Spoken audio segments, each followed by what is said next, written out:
Saya pada kesempatan ini merupakan yang pertama bagi saya untuk ke SMK Negeri 3 Singaraja ya.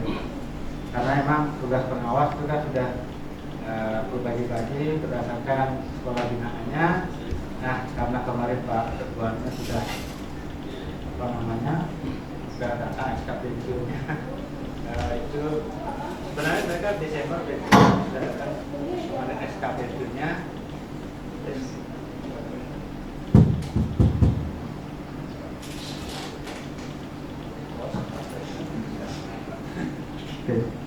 Ya, sehingga Pak memberikan mandat kepada saya dan diinformasikan pada Pak Subdivisi ya, selaku Wakapolres.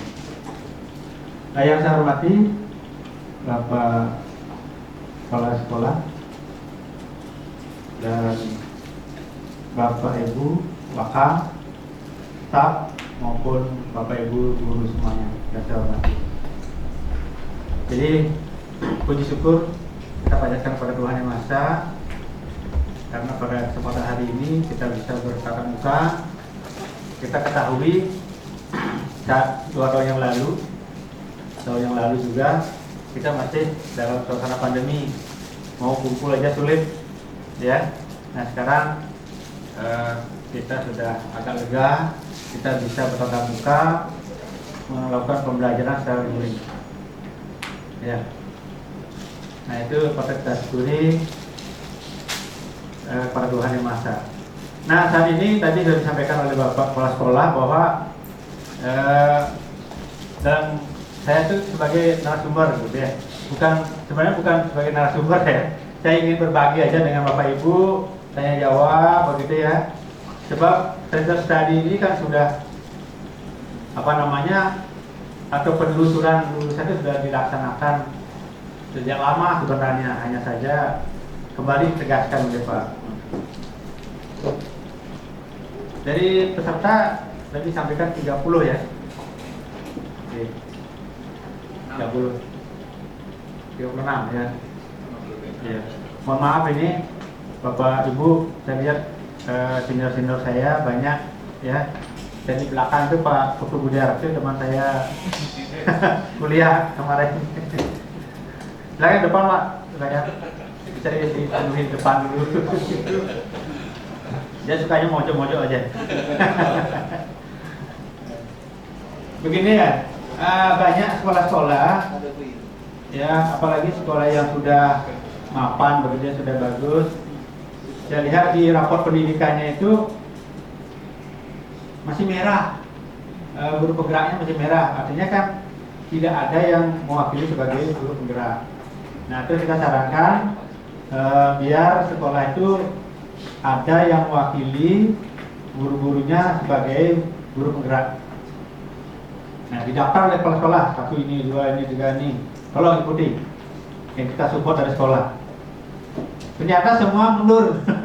Tidak ada, tidak mau ya, karena sudah berada di zona nyaman ya kan, karena itu waktunya lumayan lama, 6 bulan ya. Kalau dulu 9 bulan, sekarang 6 bulan katanya.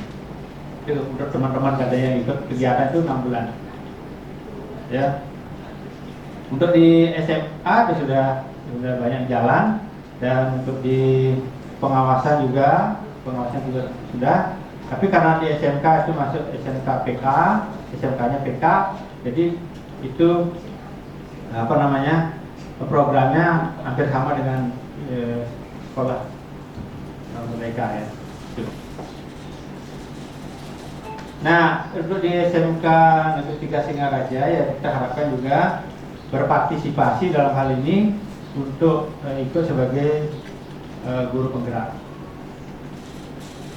Jadi nanti ke depan apakah dari kepala sekolah atau pengawas atau jabatan-jabatan tertentu ya, itu akan diambilkan dari guru penggerak.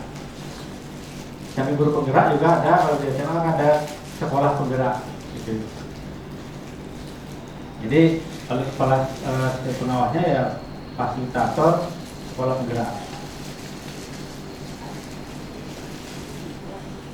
Sebelum lanjut, ini data pribadi saya. Tidak kenal kata saya ya, karena memang gitu. Karena saya baru pertama. Jadi nama saya Dewa Puduenten. NIP-nya sudah kelihatan. Jadi kelihatan tuh tahun lahirnya sekian. Tidak bisa dibohongi. Ya. Jadi saya masih mentok di 4D. Oke Bapak Ibu, sudah ada yang 4C 4D ya. Ada yang sudah 4D sini. Proses. Proses Pak. Oh ya, proses. Saya pun bapaknya sama. 4D ya. Ya. Kalau saya masih 4D. Lumayan. Saya masih sekitar 7 tahun ya. Dan mudah-mudahan bisa mengejar itu sampai 4D. Tapi saya tidak terlalu ambisi, yang penting sudah bisa melaksanakan tugas dengan baik, itu aja. Coba kalau pengawas sampai 4D itu pensiunnya 65. Tapi kalau 60 udah kayaknya udah rasa loyo gitu. Ya, apalagi 65 ya. Ya tapi tergantung kondisi fisik seseorang kan. Ada ya teman saya ada umurnya sudah masih 70, udah 70 umurnya masih kuat main tenis. Ya. Itu karena memang dari ini udah olahraga. Nah ini data pribadi saya. Selanjutnya kita lanjutkan mengenai kebijakan rapor pendidikan dan research study.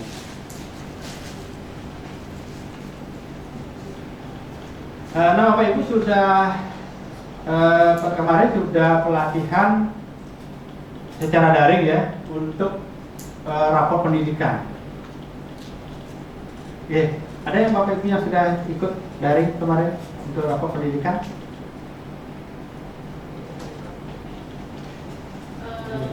Ya, kebetulan dapat yang waktu tanggal 5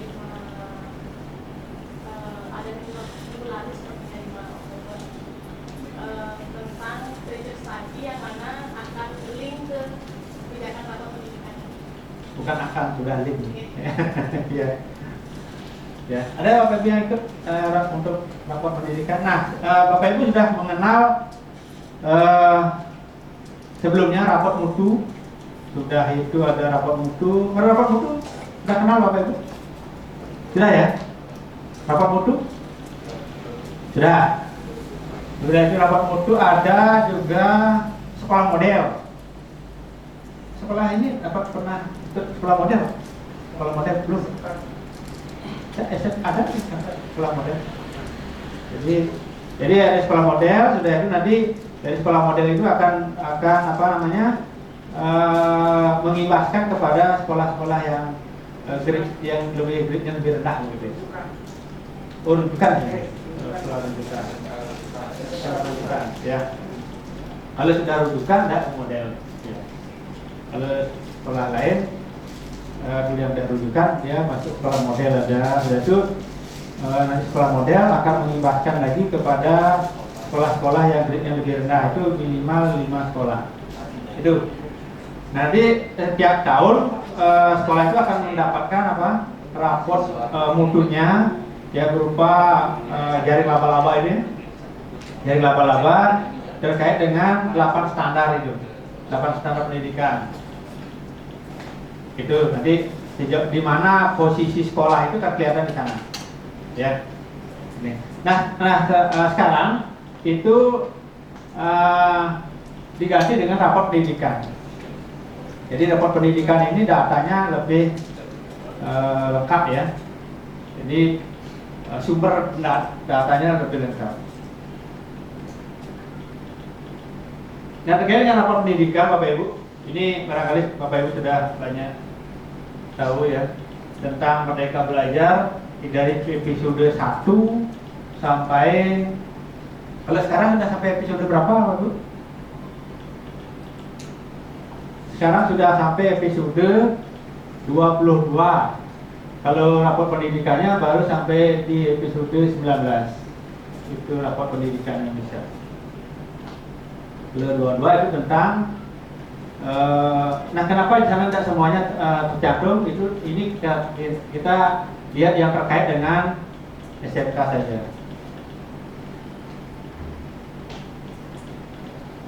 Pendidikan 21 tentang seleksi masuk perguruan tinggi. Itu. Nah, kenapa dibahas ini rapor pendidikan? Karena tadi sudah disampaikan oleh Ibu siapa? Bu Santi. Bu sama namanya dengan istri saya, Bu Santi.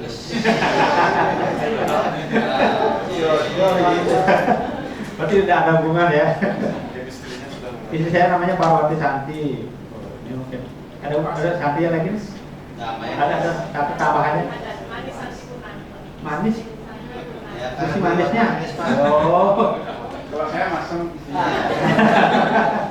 Kalau di Bali kan manis, kalau mungkin kalau di Jawa Ayu. Ayu siapa? Ini manis.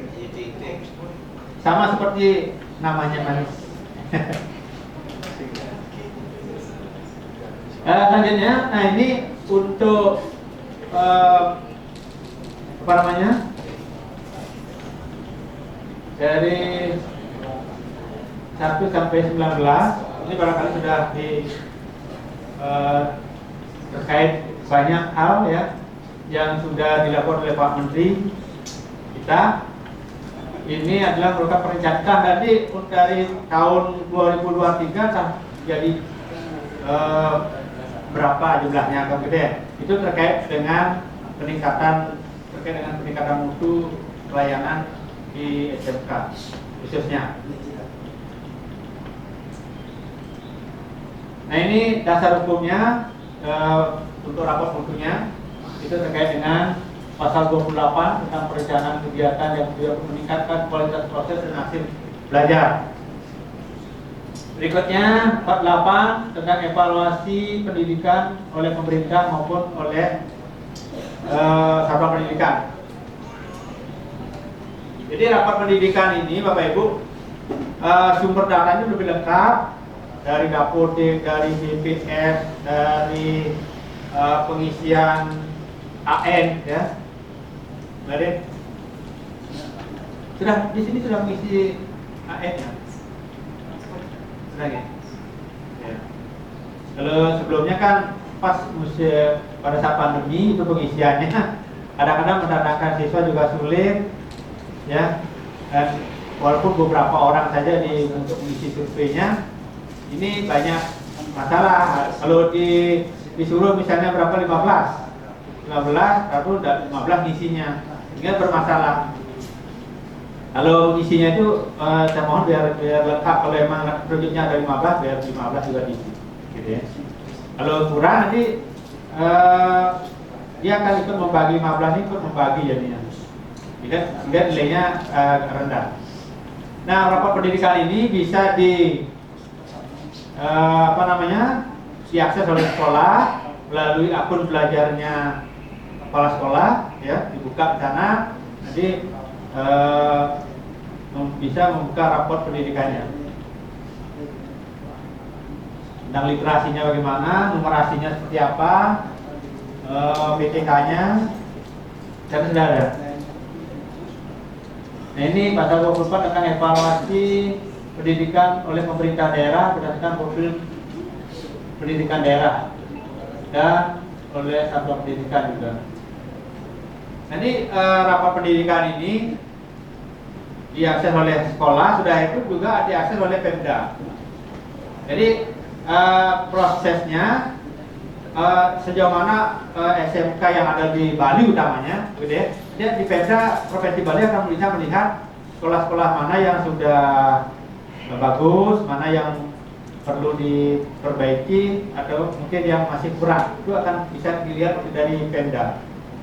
Sebab itu akan diakses SMK secara keseluruhan di Bali. Ya, termasuk juga survei kemarin ini terkait dengan research study-nya. Bapak Ibu sudah mengisi survei ya? Survei untuk guru-guru kan sudah? Survei lingkungan belajar. Ya, survei lingkungan belajar. Oke. Survei untuk research study-nya? Tadi jelas dipusatkan untuk 3 sasaran itu kan satuan pendidikannya sudah mengisi kita, kemudian alumni dan DPD. Ya. Berarti satuan pendidikannya sudah. Kan masih ada waktu lagi 2 minggu sudah. Iya. Oke. Memang itu diberikan waktu. Nah begini ya. Memang kalau kita menggunakan IT ya, memang ada kelemahan maupun kelebihannya. Kelebihannya kita bisa hemat waktu, tapi bisa juga kelemahannya banyak. Nah ini terkait kemarin dari provinsi menyampaikan bahwa ada beberapa sekolah yang belum mengisi research study-nya itu. Dan ini saya konfirmasi ke sekolah, saya sudah mengisi Pak, dia sudah mengisi, sudah diupload, tahu-tahu tidak muncul begitu. Nah ini apakah mungkin alatnya di sekolah kurang bagus, atau mungkin di pusat yang bermasalah, atau mungkin jaringannya kurang bagus, atau apanya gitu ya. Mungkin sudah disampaikan, sudah direkap mungkin di pusat, tahu setelah direkap dia baru ngisi gitu misalnya, kan bisa aja ada miss gitu ya, sehingga belum. Nah ini sumber datanya Bapak Ibu, sumber data dari rapor pendidikan itu, ini ada dari asesmen nasional ya, sudah itu dari Dapodik, data pendidikan dari Kemenak, ada platform digital Merdeka Mengajar itu ya. Apa itu sudah mengakses Merdeka Mengajar itu? Di aplikasi Merdeka Mengajar sudah? Ada yang belum? Coba bicara nanti kalau tidak pernah membuka sudah ya, itu masih orisinil sekali. Ini itu akan mempengaruhi rapor pendidikan juga. Sebab bicara kan ada misalnya ikut diklat, mengisi diklat secara sendiri ya, karena pengisiannya sudah itu ada karya diunggah juga di sana begitu ya. Dengan demikian nanti ini langsung link ke pusat gitu ya, langsung ke link ke rapor pendidikannya.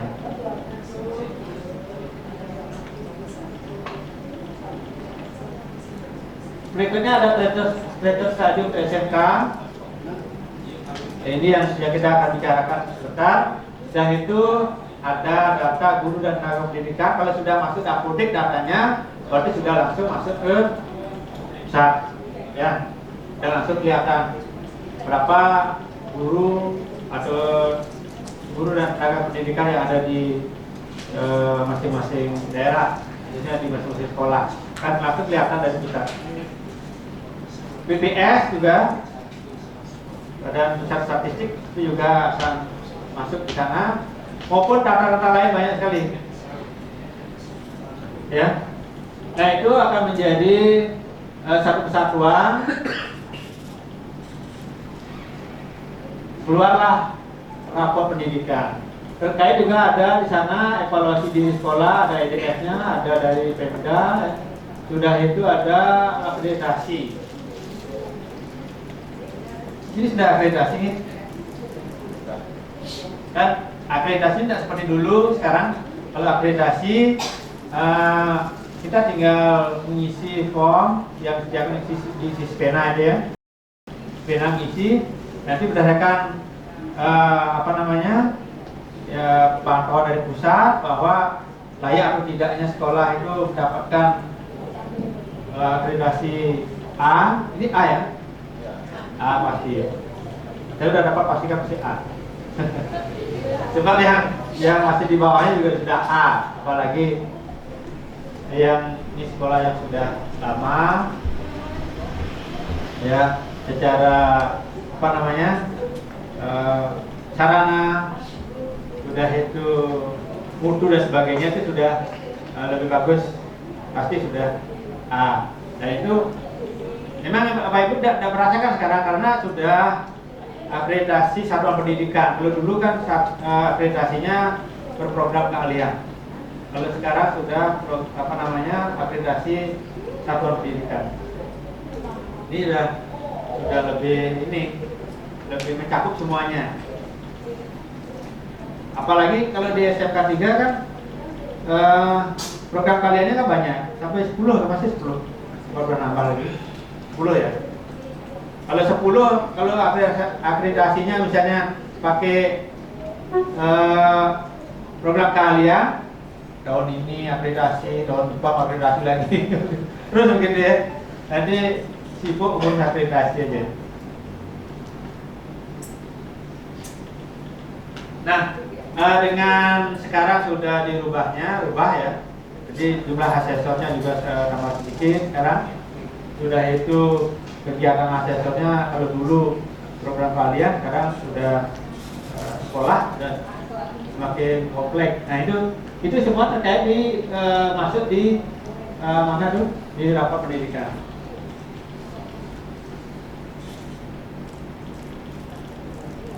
Nah ini progres pengisian daftar tesis study-nya itu kemarin dimulai per September ya? September kan? 5 September ya? Nah tapi ini untuk, ini saya ambilkan portfolio yang dari pusat aja ya. Karena kemarin dari MKKS dan juga dari pengawas SMK itu dikumpulkan jadi satu di SMK 5 untuk menerima pengarahan dari Balai Besar tentang treasure study. Mungkin kepala sekolah diwakili oleh MKKS ini. Nah, ini materinya begitu ya. Saya cuma menyampaikan pada Bapak Ibu.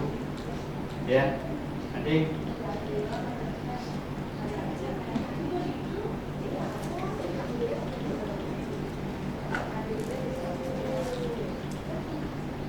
nah dari rekap yang sudah kuesioner yang sudah diisi itu, nah ini akan direkap. Ini yang kemarin dikeluarkan per 10 Oktober ya. Ini datanya untuk Jawa Tengah yang mengisi adalah 635 dan itu targetnya 1528. Itu hanya baru sampai 41,6%. Alumninya itu 13.331, targetnya sebenarnya 250.609. Itu hanya baru sampai sekian 41,6%. Untuk Jogja, mungkin ini dari balai besarnya yang lingkupnya adalah Jawa Tengah, Jogja dan Bali. Nah kita lihat Bali, untuk Bali progresnya adalah sana SMK yang mengisinya itu adalah jumlahnya 92. Sudah itu targetnya adalah sebenarnya 158. Itu prosentase targetnya 58,2%. Sehingga kemarin disampaikan dari provinsi nama-nama SMK yang sudah mengisi maupun yang belum kelihatan di sana, belum ngisi. Kita informasikan ke sekolah, sekolah-sekolah yang masih belum mengisi agar diisi instrumennya itu untuk diupload ya. Ternyata memang ada beberapa sekolah yang sudah mengisi dan diupload, ternyata tidak cover di sana.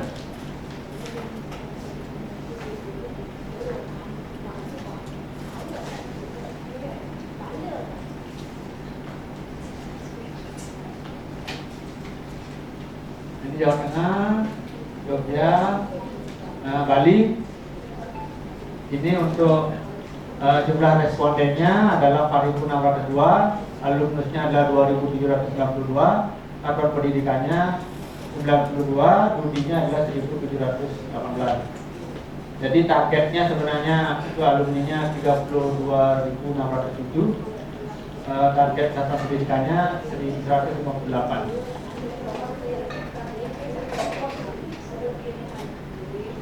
Tadi sudah disampaikan ibunya bahwa sasaran treasure study-nya itu ada 3. Yang pertama dari alumni, jadi seluruh lulusan SMK untuk yang sekarang adalah 2001, 2020, 2021. Ya, untuk setelah itu dari studi dan juga dari satuan pendidikan.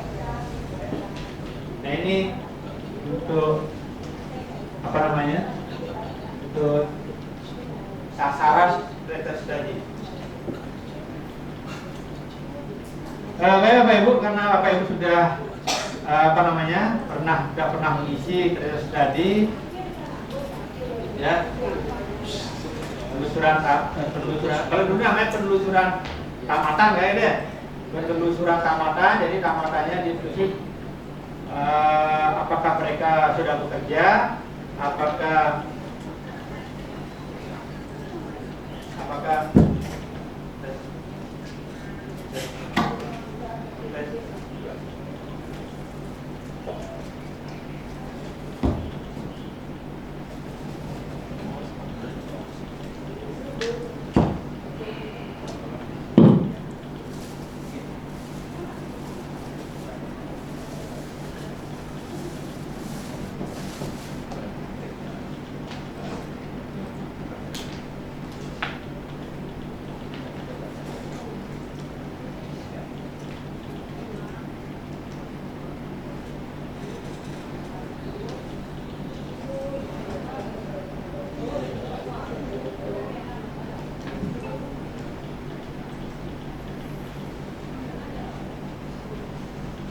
ya, untuk data ini, ya, data dari studinya memang sudah dikirim, tapi ada yang masih belum lengkap, gitu ya.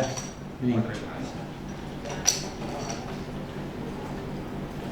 Nah, ini waktu pengisiannya tadi udah sama ibunya. Jadi 5 September sampai 31 Desember. Ya, masa pengisiannya.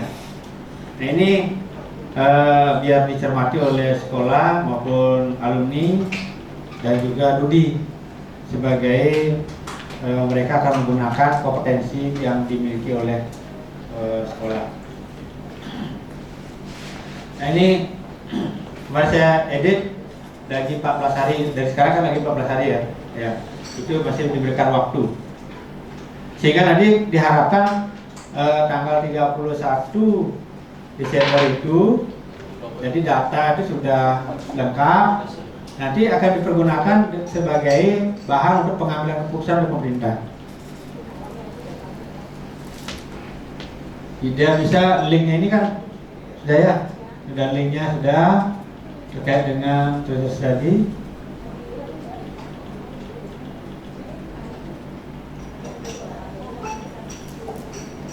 Ya.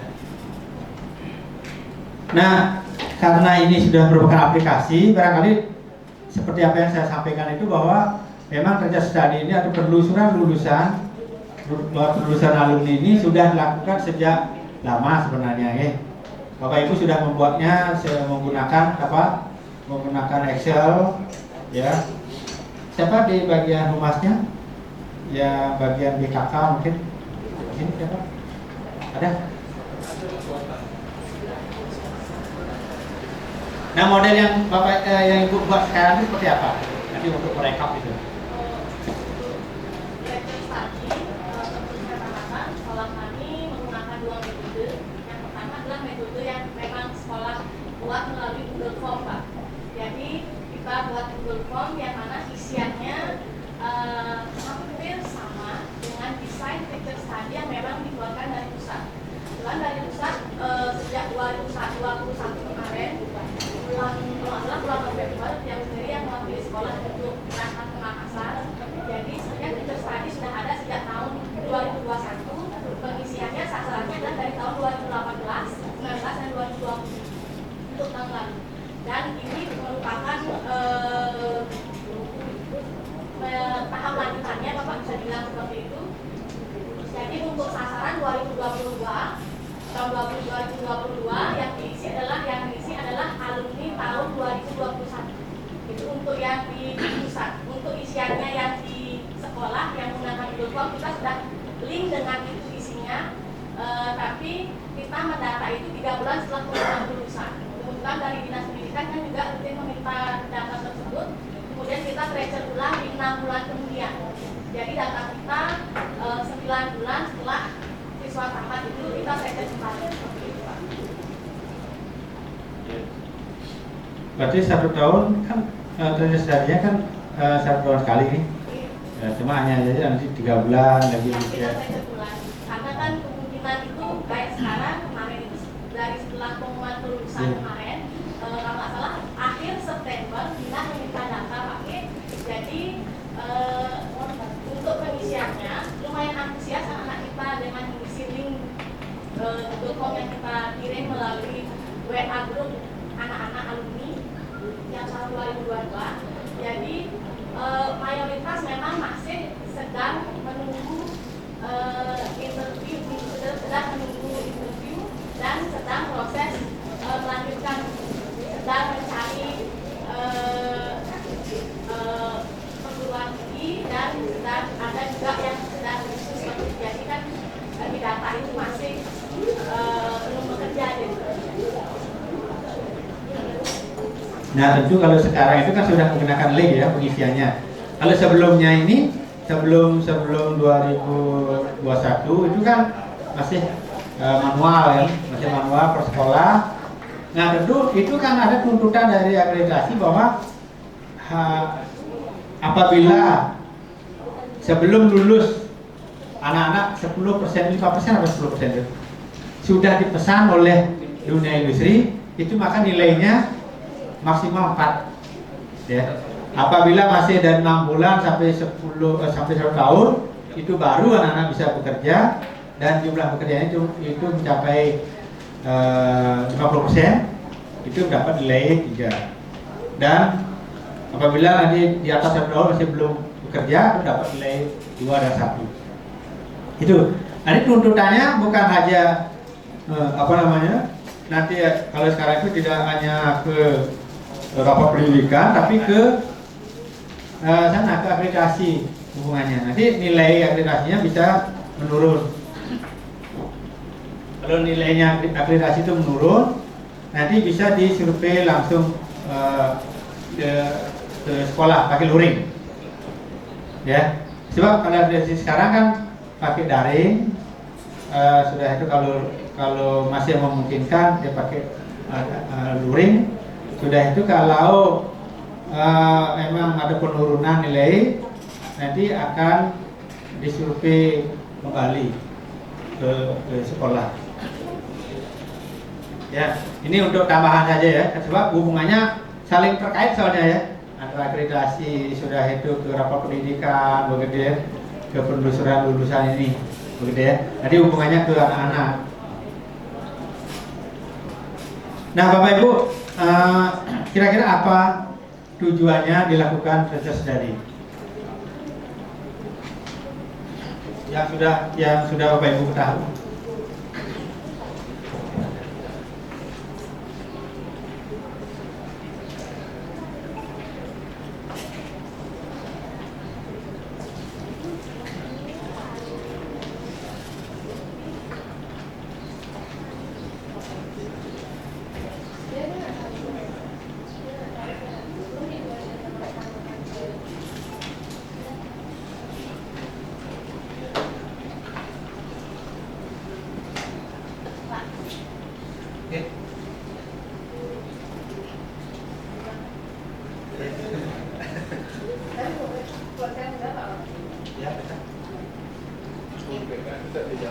BK ya? Iya Pak. Saya dulu kan alumni Bapak. Iya. Nih kalau di BK kan memang setiap tahunnya Pak nih handle tracer study juga di BK-nya. Itu menurut saya pribadi sih ada kita mengetahui penelusuran tamatan, terutama selinier nggak dengan jurusan yang dulunya pernah dia tempuh di waktu masa sekolah SMK kami. Jadi untuk data-data yang masuk, misalnya kita lihat dia lulusan otomotif tapi ternyata kerjanya di perdagangan gitu, berarti kan kita mengetahui itu. Terima kasih. Terima kasih. Ibu Kartika, karena wajahnya masih ingat, namanya yang saya lupa gitu. Ya karena waktu ya. Bagus ya. Jadi untuk mengetahui apakah kompetensi anak-anak itu sudah nyambung dengan yang ada di industri.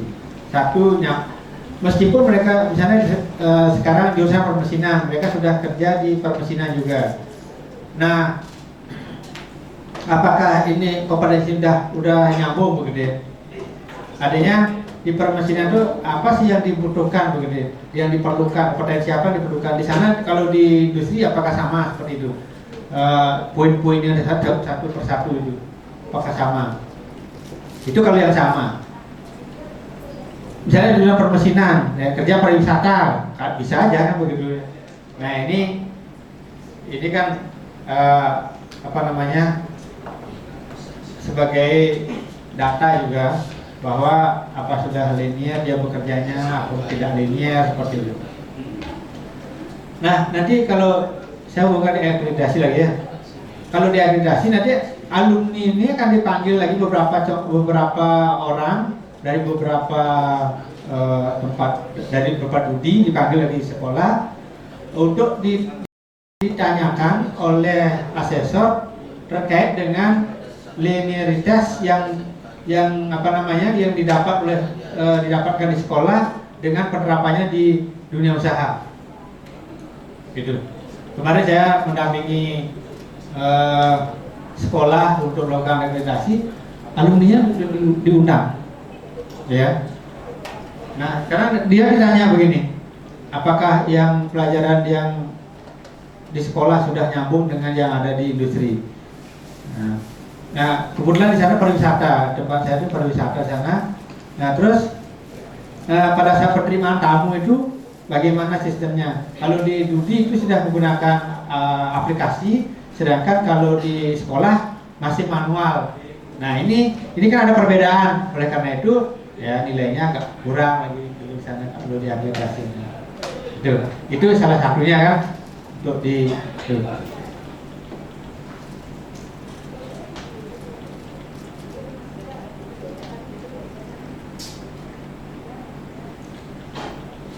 Nah ini thesis study itu adalah tentang studi yang terukur tentang lulusan vokasi. Jadi bukan hanya SMK saja, ada lembaga kursus, juga ada lembaga pelatihan, dan ada perguruan tinggi vokasi. Ini juga menjadi sasaran thesis study-nya. Berikutnya dasar hukum thesis study, sana sudah Bapak Ibu bisa dibaca sana terkait dengan Perpres Peraturan Presiden nomor 68 tahun 2022. Berikutnya itu Permendikbudristek nomor 2 tahun 2022 juga terkait dengan thesis study. Ini semua hubungannya ke manajemen mutu, gitu ya.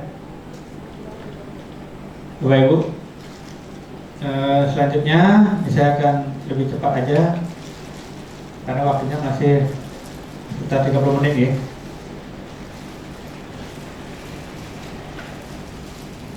Berikutnya apa sih yang menjadi tujuan umum untuk mengetahui dampak berbagai program pendidikan vokasi terhadap lulusan, yang berapa orang siswanya yang bekerja, yang melanjutkan, maupun yang berwirausaha, atau ada alumni kita yang bekerja sambil melanjutkan. Ada seperti itu. Jadi itu ada gini ya, instrumennya tentang penelusuran alumni. Nah, tujuan khususnya yang pertama adalah mendapatkan informasi penyerapan lulusan. Jadi berapa yang sudah diterima di dunia kerja, lulusan kita. Kalau SMKPK itu kan sudah ada di 8+I itu, barangkali Bapak Ibu sudah mengenal. Ada di sana MOU dengan dunia industri. Ya, di sini sudah mendahului, sudah lama dia PK-nya daripada yang lain ya. Sampai kalau dulu namanya COE, sekarang kalau dulu namanya COE, Center of Excellence, itu barangkali udah Bapak Ibu udah kenal. sekarang menjadi pusat keunggulan, sama aja, ya. Berikutnya, untuk mendapatkan informasi umpan balik dari lulusan untuk meningkatkan kualitas program pendidikan vokasi. Jadi sudah disampaikan juga bahwa alumni ini juga dimintakan untuk mengisi instrumen itu, surveinya. Kalau sebelumnya, kalau diakreditasi juga dia disuruh juga mengisi survei, dan juga mereka didatangkan ke sekolah dimintai informasi.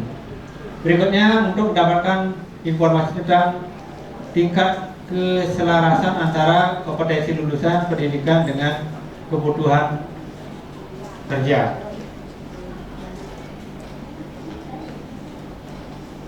Tentang hard skill dan soft skill-nya juga, tentang pendapatan lulusan. Jadi siswa kita bekerja di dunia usaha, ya. Pendapatannya juga perlu juga dilihat, dan juga jam kerjanya. Jangan bangga anak kita sudah sukses semua, tapi jam kerjanya sampai melewati batas, kan kasihan. Sudah itu gajinya berapa?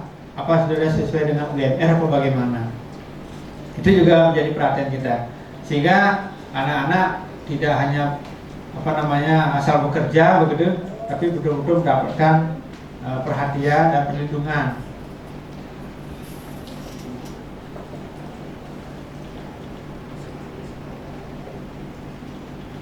Selanjutnya, tentang manfaat teacher study.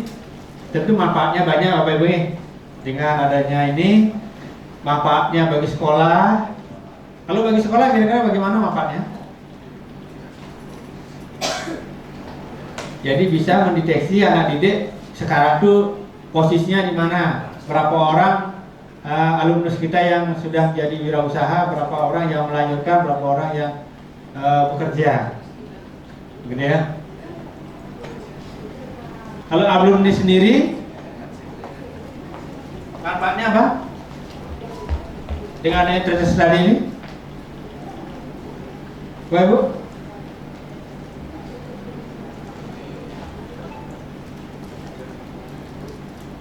Kalau alumni, satu, mereka mendapat informasi tentang peluang kerja.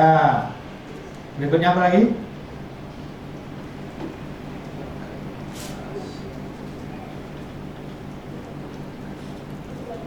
Di mana pendapatan-pendapatan yang lebih tinggi. Karena anak-anak bekerja kan begini. Sekarang masuk dia bekerja di satu tempat, sudah itu ada tempat lain yang lebih menjanjikan, sudah itu sesuai dengan kompetensinya dia, mereka pindah lagi, ya, begitu. Kadang-kadang dipakai batu loncatan seperti itu. Dan ada juga sekarang kan lowongan-lowongan pekerjaan itu dibuatkan grup, jadi sampaikan lowongan pekerjaan di mana saja ada bukaan kerja, sampaikan di grup atau melalui website. Nah, itu juga akan mengurangi alumnus kita yang menganggur begitu ya. Coba kita sebagai guru pasti merasa miris juga melihat anak-anak kita ditanya, di mana sekarang Pak? Saya masih nganggur. Ya, ada gimana ya? Tidak enak perasaan kita ya. Ada sesuatu yang salah daripada kita begitu ya. Kalau kita sudah anak tanyakan, anak-anak sudah bekerja, apalagi sudah menduduki jabatan, ataukah mungkin dia di tempat lain yang pendapatannya sudah mapan begitu ya, itu bangga kita sebagai guru. Kalau kita sebagai guru kan tetap segini saja kan begitu ya. Tapi kalau melihat anak didik kita sudah bekerja dan pendapatannya sudah tinggi, kan kita merasa bangga.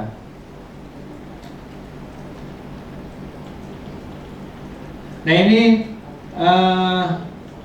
tentang survei tentang teacher study ini juga dari Balai Besar juga dia akan memantau kita dari kementerian.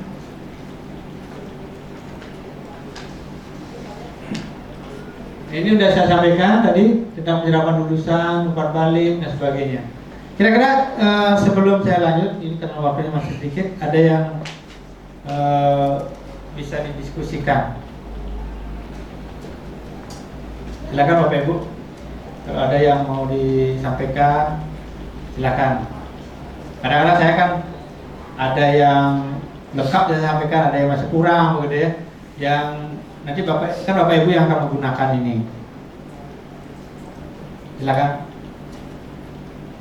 Tentang data studi atau penelusuran tamatan. Biasanya begini ya, kalau sebelum pengisian survei ini, ya sebelumnya sekolah membuatkan semacam rekap gitu ya. Jadi program kalian apa, 1, 2, 3, jadi ini tahun lulusnya tahun berapa, sudah itu nama-nama siswanya ini bekerja di mana, ya. Jadi buat grup WA disampaikan per kelas, per jurusan per kelas. Jurusan ini kelas jurusan mesin misalnya kelas 10 1, 10 2 dan sebagainya. Terus nanti diisi sana. Sebab itu kan diminta dari dinas kan? Ya, diminta dari dinas. Bapak Ibu mengisinya seperti itu.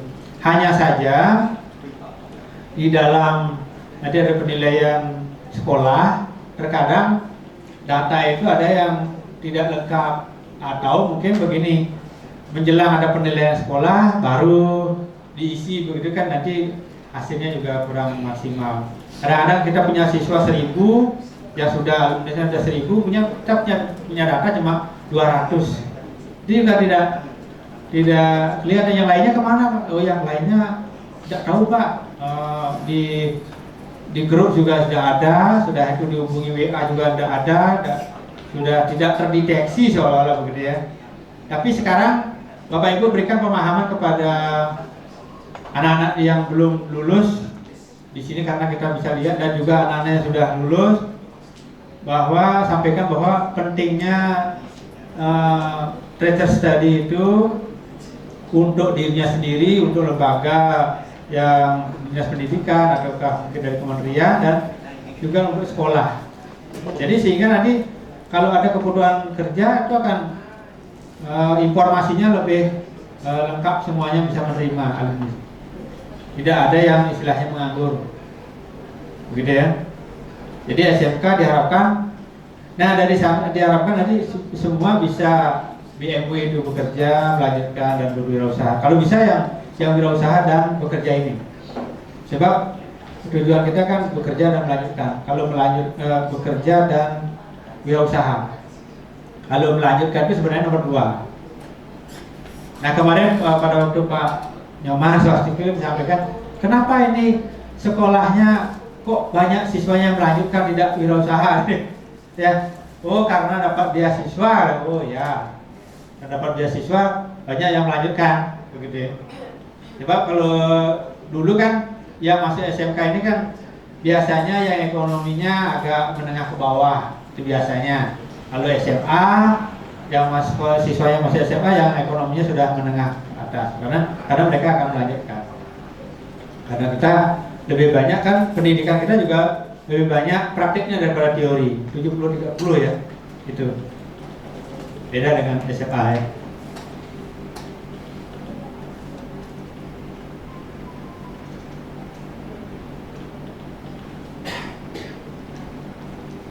Nah dari ini sudah, yang mengisinya adalah satuan pendidikan vokasi, lulusan SMK dan juga Ludi.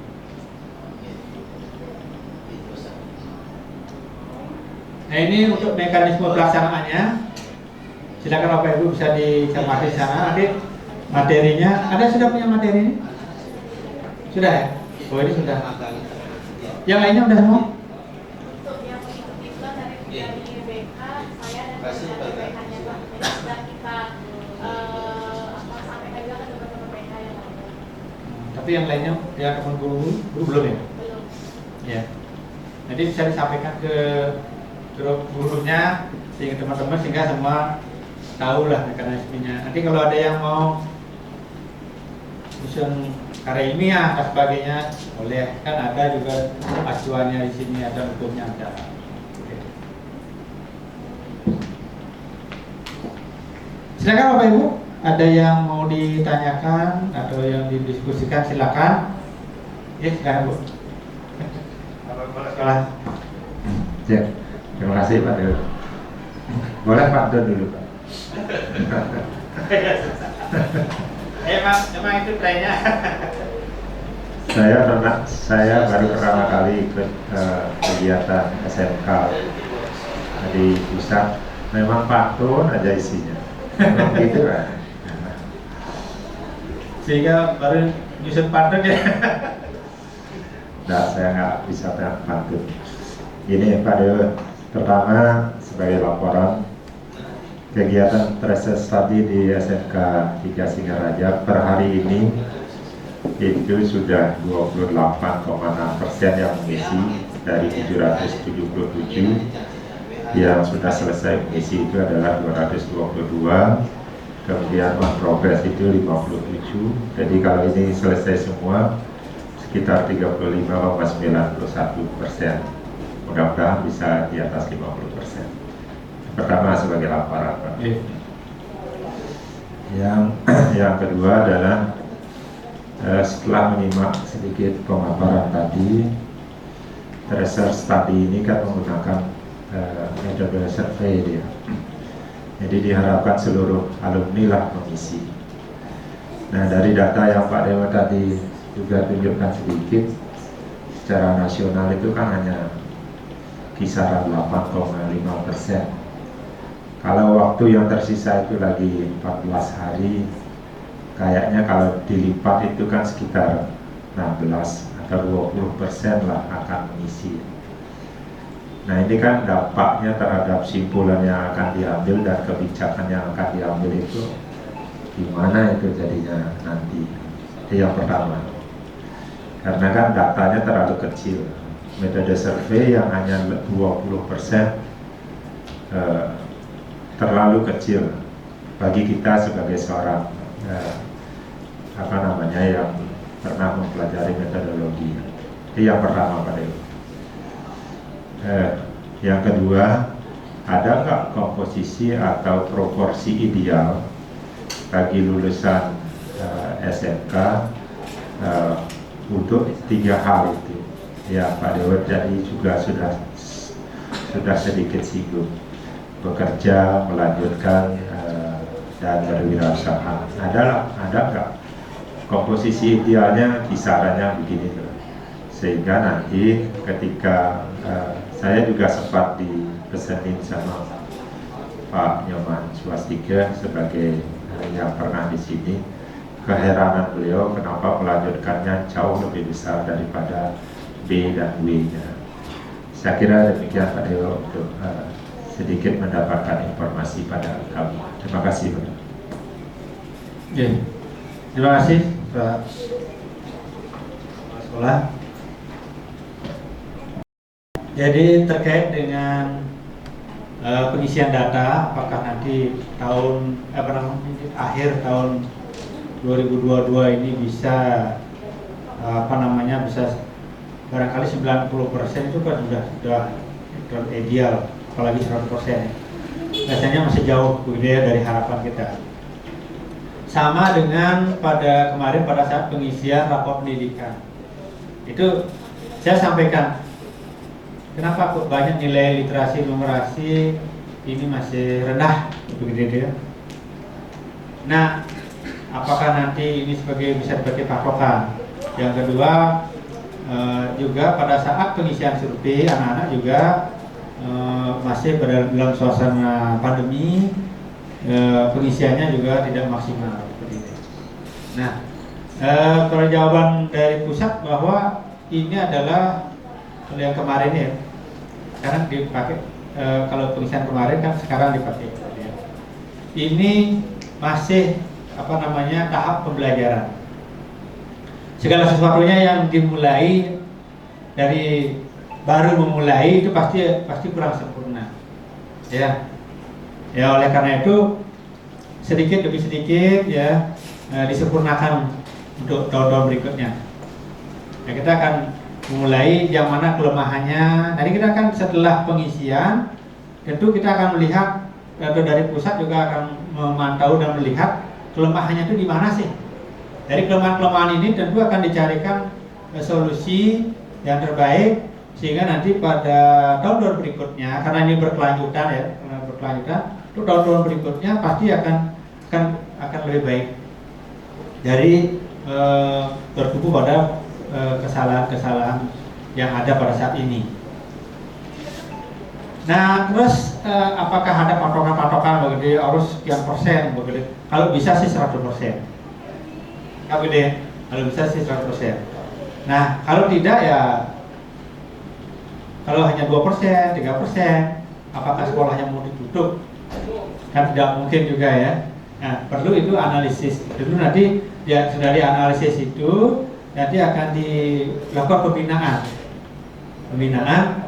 Sebab sekarang ini kalau kemarin dikatakan bahwa SMK itu penyumbang pengangguran terbesar, ya kan, Bapak Ibu? Pernah mendengar juga ya?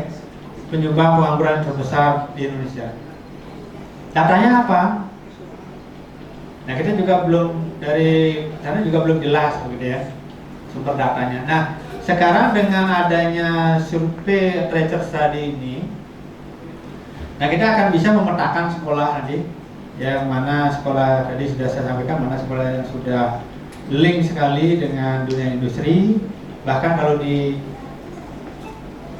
beberapa sekolah itu ada sekolah-sekolah yang sekolah industri, ya. Kalau di Jawa itu ada yang begini, dia punya perusahaan punya sekolah begitu.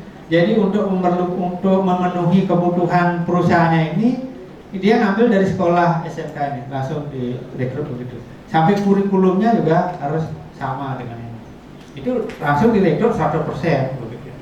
Nah, bagaimana yang lain?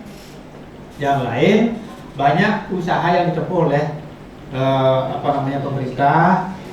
Sudah itu ada, kan kemarin kalau di PK itu kan sudah ada guru tamu yang datang ke sekolah untuk memberikan pelajaran tentang apa yang nanti akan diterima sebenarnya terjadi di industri agar sama dengan di sekolah.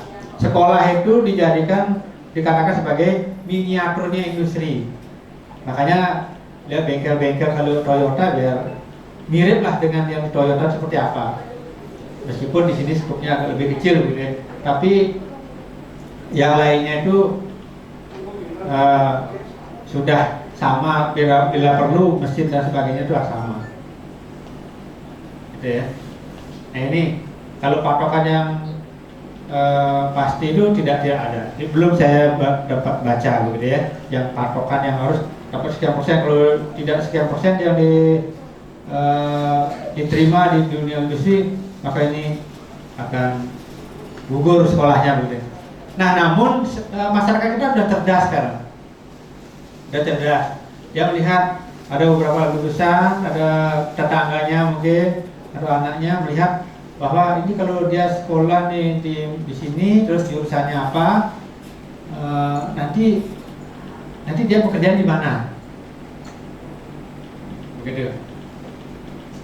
Ini mulai melihat. Kalau emang banyak kelihatan tetangganya atau dari informasi yang mereka baca itu ternyata banyak yang menganggur misalnya dari jurusan itu, maka masyarakat akan beralih ke yang lain. Contoh saya buka sedikit sini ya, misalnya untuk kesehatan. Kalau kesehatan kan mereka magangnya di rumah sakit. Sudah itu harapannya kan mereka bisa kerja di rumah sakit. Sedangkan taman SMK tidak bisa diterima di rumah sakit karena minimal rumah sakit itu menerima lulusan D3, S1, keperawatan atau kebidanan gitu ya. Sedangkan, nah ini mau dibawa kemana ini kan? Masyarakat kan bisa melihat sehingga mulai turun, kayak gitu. Dia turun. Nah, jadi ini seleksi alam jadinya, ya ini seleksi alam. Dan kalau memang masyarakat tidak puas dengan itu, maka mereka tidak akan kesana. Nah, tentu dari sana akan diambilkan solusi-solusinya, mungkin diadakan semacam ini kerjasama dengan industri. Dari SMK kesehatan misalnya diberikan pelatihan, ditambahkan kayak ini apa namanya yang sebagai tenaga perawat ke Jepang itu. Jadi dari kelas 10 sudah diberikan bahasa Jepang sebagai teknik perawatannya. Nanti setelah lulus mereka diarahkan ke dunia industri yang mereka tuju begitu ya. Itu yang telah dilakukan oleh SMK. Nah sekali lagi tadi ada seleksi alam gitu ya, dan bahkan ada beberapa SMK yang tutup begitu ya, karena memang masyarakat sudah bisa menilainya dari sana mau kemana dari treatise study-nya ini. Meskipun masyarakat tidak tahu treatise study, mereka akan melihatnya sendiri. Oh, kalau lulusannya seperti ini. Gitu. Dan mereka juga masyarakat pintar dapat baca di media sosial dan sebagainya. Saya kira itu Pak. Ada yang lain? Baik, ada lagi?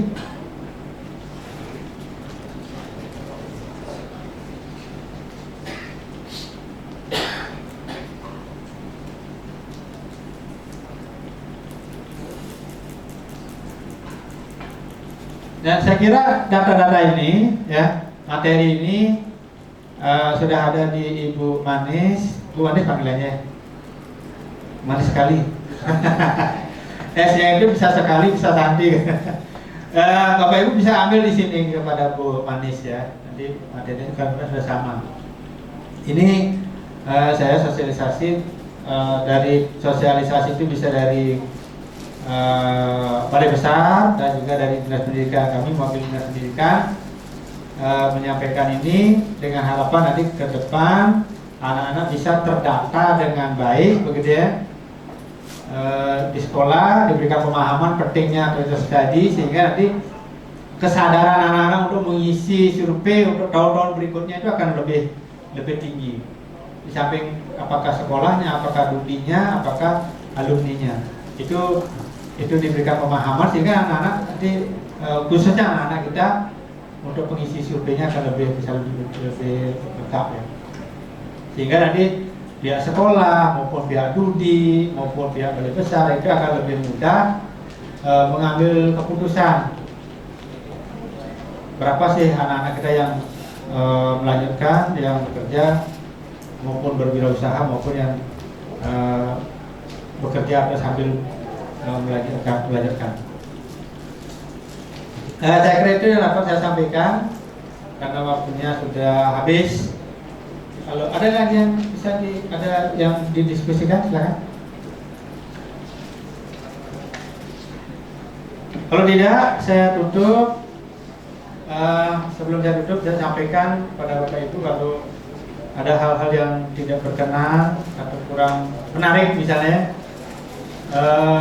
saya sampaikan permohonan maaf. Dan saya tutup dengan pantun juga. Ini baru tadi keirian melihat burung cendrawasih. Sekian dan terima kasih. Saya duduk pada Parama Santi. Om Santi Santi Santi Om. Masih.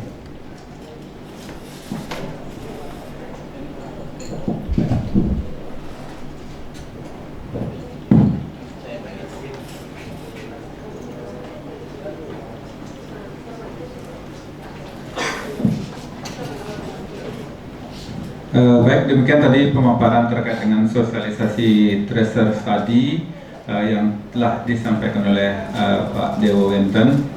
Jadi tadi sempat disinggung muara ataupun ujung dari kegiatan tracer study tersebut adalah terkait dengan raport sekolah sendiri.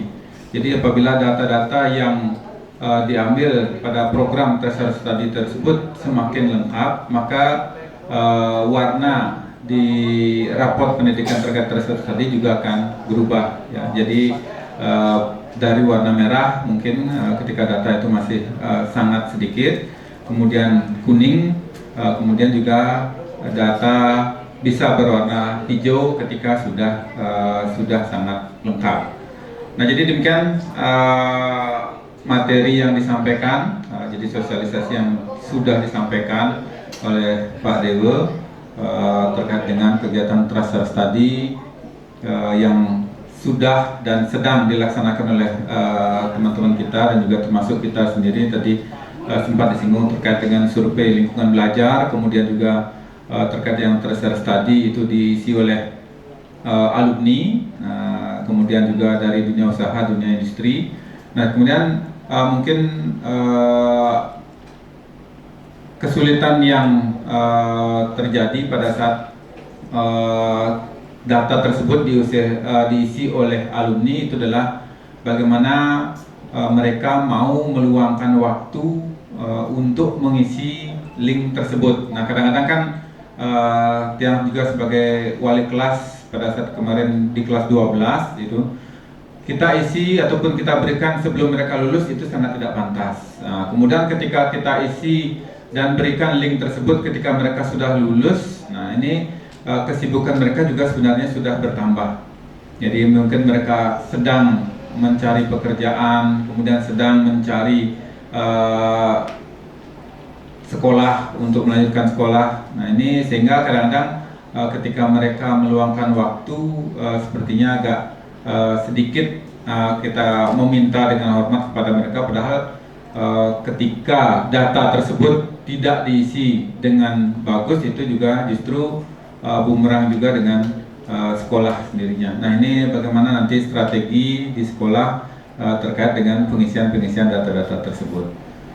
Mungkin untuk tanya jawab sudah tadi langsung dilaksanakan sambil mengisi kegiatan oleh Pak Dewa Wenten. Untuk itu kegiatan sesi pertama untuk pagi hari ini kami tutup. Kemudian Bapak dan Ibu kami persilahkan untuk break sekitar 15 menit karena narasumber kedua yang sedianya Bu Santi ternyata yang dari Disnaker sudah datang, jadi nanti kami akan diskusikan terlebih dahulu apakah nanti dengan Disnaker yang mengisi terlebih dahulu atau lanjut dengan schedule Bu Santi. Ya, untuk itu Bapak Ibu kami persilahkan untuk break kurang lebih 15 menit menikmati kopi dan snack. Kami persilahkan.